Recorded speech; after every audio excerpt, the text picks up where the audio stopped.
एक गांव में चंदू नाम का 21 वर्षीय युवक रहता था। चंदू के माता पिता का कुछ महीनों पहले देहांत हो गया था। आज चंदू अपने घर से बाहर निकल ही रहा था, तभी उसकी पड़ोसी राधिका काकी उसके पास आकर बोली, ऐसे कब तक अपने माता पिता की याद में बैठे रहोगे? काकी, मैंने जब अपनी आंखें खोली तो अपनी माँ को खो दिया, मैं जानती हूँ। और जब तुम जवान हो गए तो अपने पिता को भी खो दिया है।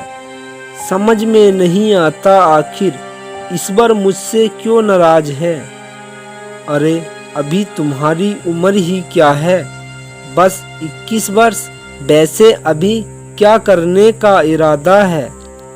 रसोई का राशन भी खत्म हो गया है। वैसे मैं अब किसी काम धंधे के लिए ही घर से बाहर जा रहा हूँ। अब तुम जवान हो चंदू, मेहनत करके 2 रोटी कमा सकते हो। इतना कहकर राधिका काकी चली जाती है और चंदू भी चला जाता है और एक ढाबे के पास जाकर उसके मालिक से कहता है, मुझे आपके यहाँ पर कोई काम मिल सकता है क्या? देखो, मुझे एक खाना बनाने वाले की आवश्यकता है। अगर तुम खाना बना सकते हो तो बताओ। हाँ हाँ, क्यों नहीं, मुझे बहुत अच्छा खाना बनाना आता है। तो फिर ठीक है, अभी से काम पर लग जाओ। किंतु ढाबे का मालिक चंदू की ओर देखकर कुछ सोचता है और कहता है, रुको, पहले मुझे ये तो पता चले तुम्हें खाना बनाना आता भी है या नहीं, कभी सारा भोजन बर्बाद हो जाए। फिर ढाबे के मालिक ने अपने नौकर को आवाज मारी, रामू, ओ रामू, जरा यहाँ तो आओ। रामू भागकर मालिक के पास आता है। रामू, इसे रसोई घर में ले जाओ और कुछ दाल बनवाकर मेरे पास लेकर आओ। ध्यान रहे थोड़ी ही बनवाना। रामू चिंटू को रसोई घर में ले जाता है। चिंटू जैसे ही दाल बनाने के लिए आग जलाता है, तभी जोर की हवा चलने के कारण सारे ढाबे में आग लग जाती है। अरे भागो, यहाँ से भागो, जान बचाकर भागो, ढाबे में आग लग गई है। सारे ग्राहक वहाँ से भाग जाते हैं। जब से तेरे कदम इस ढाबे में पड़े हैं, मेरे ढाबे में ही आग लग गई। मनहूस कहीं का, भाग जा यहाँ से, और कभी नजर आया तो मैं तुझे जान से मार दूंगा। चंदू मालिक के मारने से पहले ही वहां से भाग खड़ा होता है और घर जाकर सांस लेता है। अच्छा हुआ भाग आया, वरना वो मुझे मार मार कर बुरा हाल कर देता। अगले दिन चंदू दूसरा काम ढूंढने लगा। उसकी नजर एक लोहार पर पड़ी। मालिक, क्या आपके पास कोई काम है जो मैं कर सकता हूँ? तुमने कभी लोहार का काम किया है? नहीं, पर मैं आप जो कहोगे मैं वो काम कर लूँगा और काम जल्दी सीख जाऊँगा। अच्छा चलो, ये लो हथौड़ा और काम पर लग जाओ। तभी चंदू की नज़र एक उड़ती हुई चिड़िया पर पड़ती है और चंदू का ध्यान भटक गया और हथौड़ा मालिक के हाथ पर जा लगा। अरे बाप रे, मार डाला, तुमने ये क्या किया? हाय राम, मेरी तो उंगली ही काट दी। चंदू ये सब देखकर वहां से भी भाग निकलता है। हे भगवान, ये मेरे साथ क्या हो रहा है? मैं जहां भी जा रहा हूँ काम क्यों बिगड़ रहा है?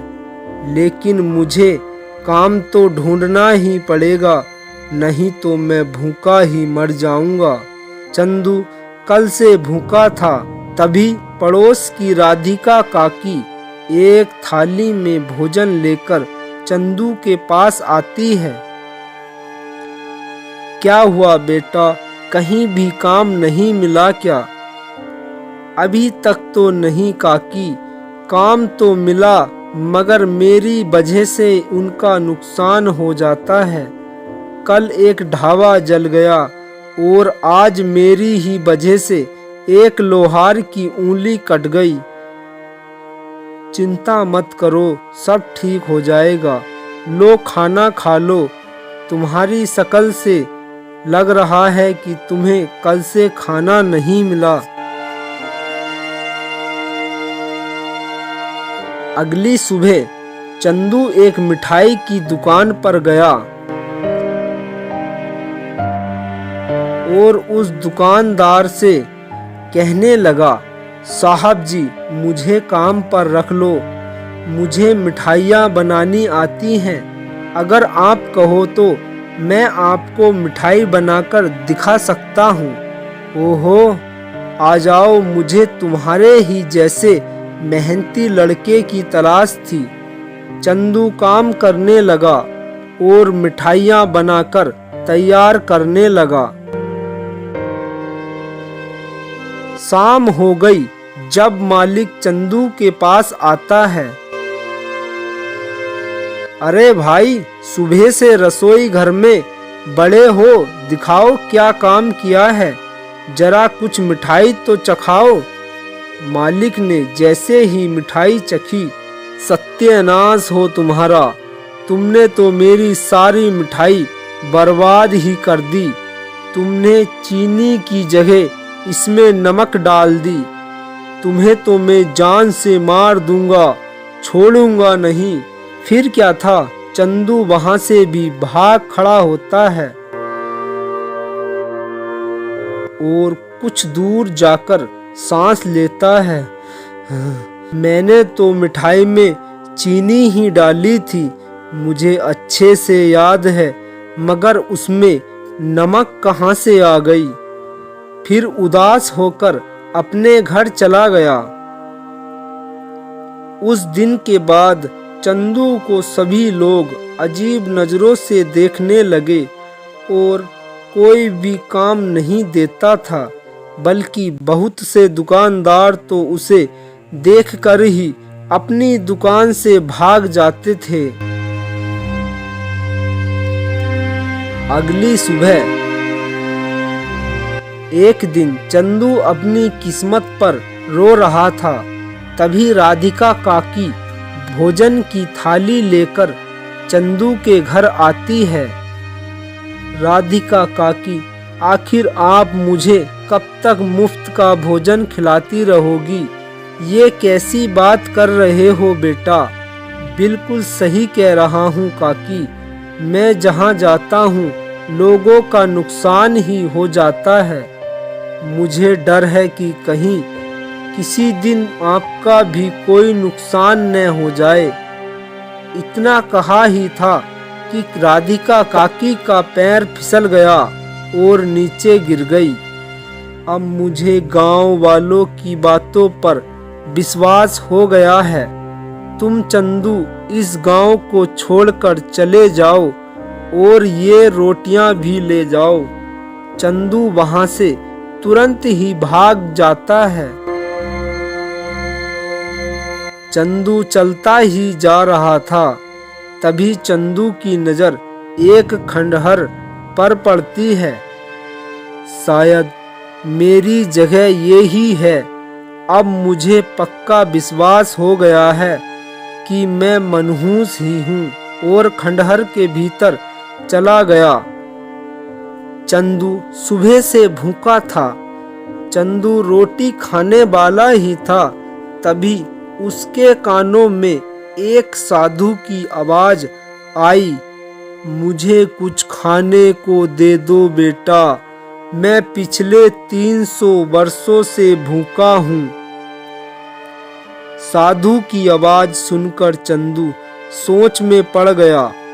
उसने देखा एक साधु जमीन पर पड़ा करहा रहा था। चंदू साधु के पास जाकर बोला, बाबा तुम 300 वर्षों से कैसे भूखे रह सकते हो? ऐसा कैसे संभव हो सकता है? सब संभव हो सकता है बेटा।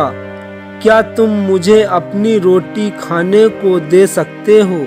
बाबा अगर मेरी इस रोटी से आपकी भूख मिट सकती है तो आप ही खा लीजिए। कम से कम मेरे हाथ से एक काम तो सही होगा। चंदू साधु को रोटी देता है। रोटी खाकर साधु ठीक हो जाता है और कहता है, मुझे पता था तुम एक दिन जरूर आओगे। मैं कुछ समझा नहीं, ये तुम्हें मेरा श्राप था। मेरी तो कुछ समझ नहीं आ रहा है। बेटा तुम आज से 300 साल पहले एक राजा थे। ये जो खंडहर देख रहे हो ये तुम्हारा ही महल हुआ करता था और मैं तुम्हारे यहाँ पर रोटी मांगने आया था मगर तुमने मुझे भगा दिया था। तभी मैंने तुम्हें श्राप दिया था। राजा रोटी तो मैं तुम्हारे ही हाथ से खाऊंगा, चाहे तुम्हें दूसरा जन्म ही क्यों ना लेना पड़े। फिर साधु एक गुफा में ले जाता है। चंदू ने वहां जाकर देखा तो सोने का एक ढेर लगा हुआ था। ये तुम्हारा ही सोना है, अब तुम इसे ले जाकर अमीरों की तरह अपना जीवन व्यतीत कर सकते हो। नहीं साधु महाराज, शायद पिछले जन्म में इसी सोने ने मुझे घमंडी बना दिया था। मैं खुद की मेहनत करके ही पैसा कमाऊंगा। नहीं बेटा, अब तुम्हारा घमंड सारा टूट गया है। अब तुम इसे ले जा सकते हो और गरीबों की मदद करो। चंदू अब बहुत अमीर हो गया और सदैव भी गरीबों की मदद करता था।